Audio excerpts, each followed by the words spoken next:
Hi, I'm going to talk about this book series called the Draconis Memoria. It's a trilogy, and this is the first book, The Waking Fire by Anthony Ryan. And I really like these books. Dragons are my favorite fantasy creature, and we have a lot of dragons in these. The whole society is built around the use of dragons, but not in the normal kind of way. We have 4 different breeds of dragons, and they go by the black dragons, the green ones, the reds, and the blues. And they live in different parts of the world. Like the blue live in the oceans and the seas. The black are mountain dwellers, and the greens lives in the forest, and they are like very difficult to spot because they melt into the environment. And I kind of imagine them kind of T-Rex style. The green ones are the only ones that can't fly of the land dwelling ones. Of course the ocean dwelling ones can't fly either. So, well, I guess if you have problems with that kind of dragon, well, I could understand. But 4 different breeds of dragons. And what the human do is that they capture dragons and they drain them of blood, or bring them back to society and keep them in pens where they tame them and breed them and drain their bloods. Because these 4 types of dragons give you special abilities. So the blue ones are kind of a mental ability. So you have this mindscape where you can meet other people that you have a personal connection with. So if 2 people drink blue blood, and it doesn't matter where in the world they are able to meet in the mindscape and communicate. So a lot of communication is made this way in this world.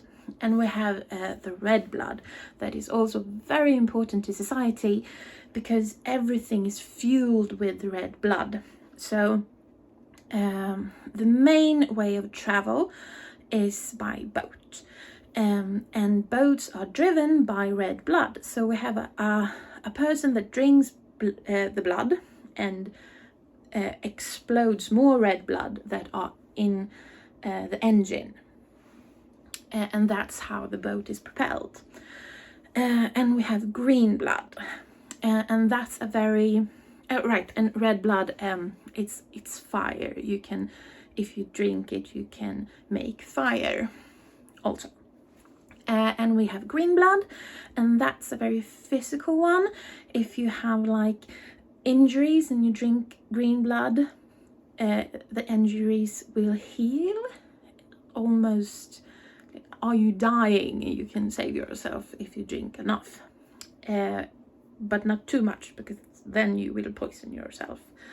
And also you will be able to do enormous physical activities, like you can stay underwater for an enormous long time, or you can jump buildings, or your strength is just phenomenal. So it affects the body. And then we have the black one, and I think assassins really like this one because it's the one that drinks black blood can levitate objects, but also move or stop things. So, for example, a heart. I want to kill you, and I just stop the heart. We do see this happen a few times in the story. The thing is, to be able to use this blood, you have to be a blood blessed. And that's a minority of society. So at the age of around 10, I think, if I remember correctly, everyone goes through this test where a droplet of blood is dripped onto your hand, and if you are horrifically scalded, you are not blood blessed. So almost everyone has a scar on their hand from when they were kids. And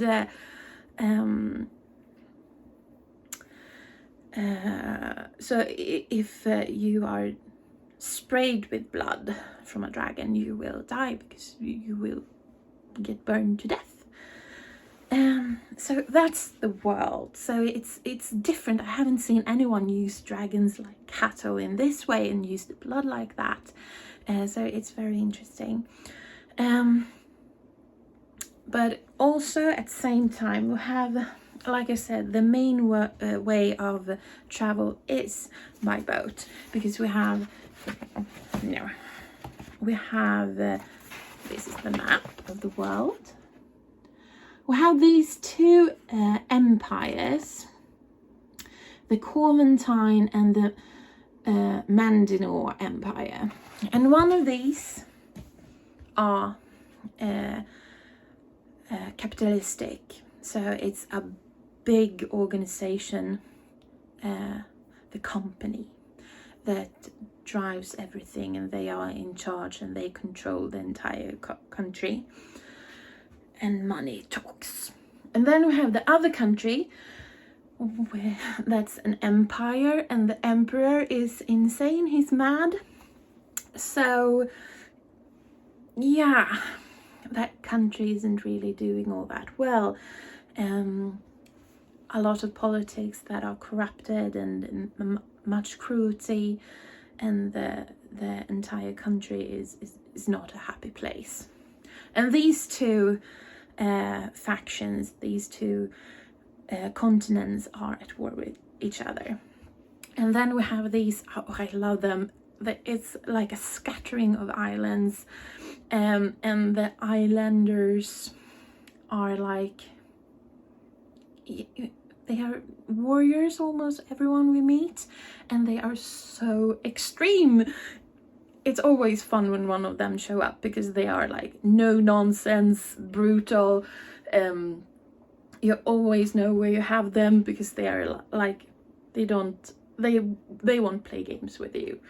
You don't want to mess with them. So that's the world. We have the dragons and we have the politics. And the thing is that because everything is built around dragon blood, humans have hunted dragons and hunted, so they are about to go extinct. You can count that only for this long we will have access to red dragons and green dragons, because they are dying out. And that's a problem, for it's like if all electricity and gas disappeared for us. So it's a problem. But very early on in the first book, we see that dragons are starting to act very strangely. So something is happening among the dragons, because they are beasts. They are not intelligent creatures, not more than a hunting animal out in the woods are. But something is starting to organize, and something is happening. It's very strange. And we have these other species called the scaled, and they are human-esque, but they have like scales over their body. Their eyes are yellow, their eyes are yellow, with slitted pupils, and they can have horns, and they don't speak. They are like animals.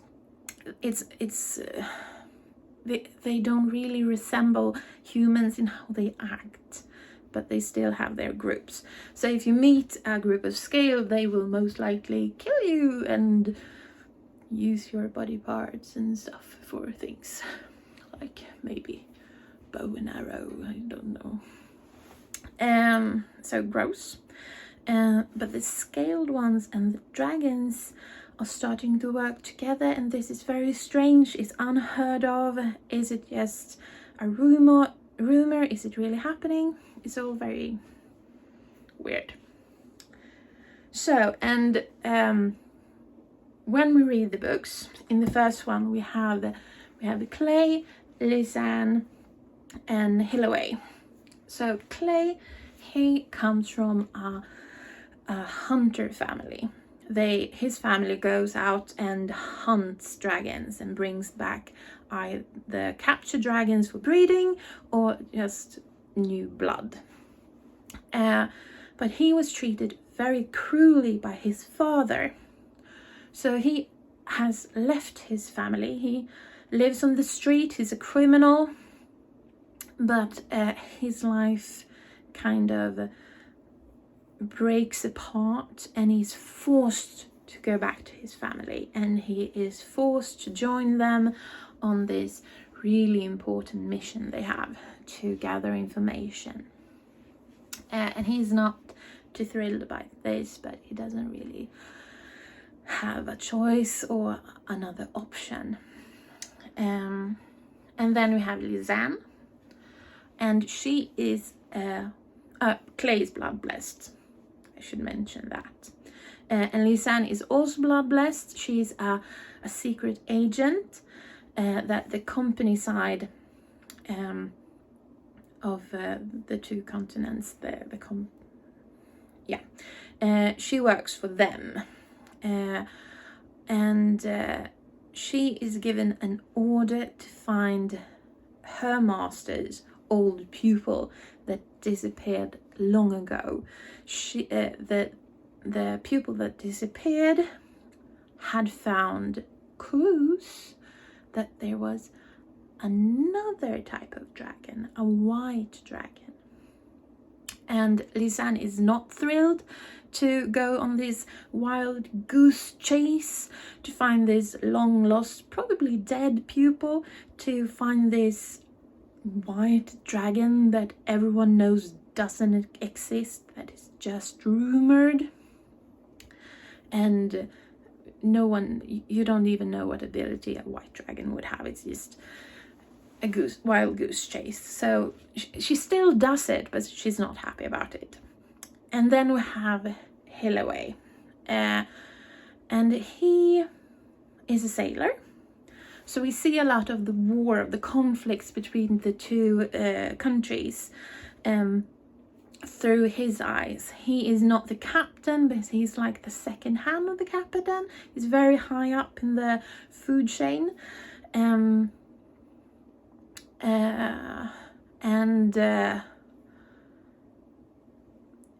Well, things kind of goes poorly for his ship, for the navy, and he is propelled into a series of actions that will lead to discoveries that will be very important for his people.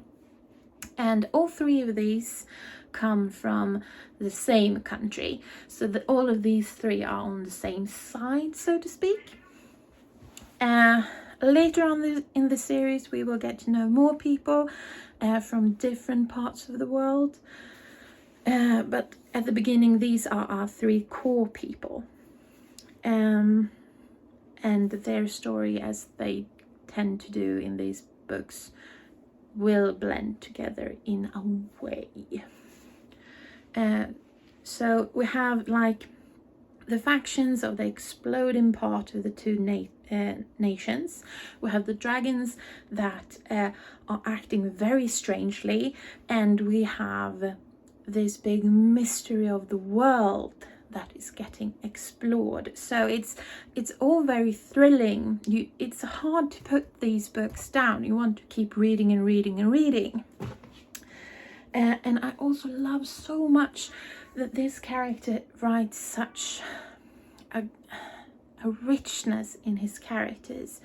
I'm always scared when I read strong female characters that they will be, like overpowered just to be powered, like Rey in Star Wars instead of like Ripley in Alien. And he does not write his characters like that. Everyone have their own strength, but also their flaws and their struggles. no one is overpowered, even if they are you have stronger and weaker characters. So I really enjoy that. And we have a lot of strong female and strong male characters. I'm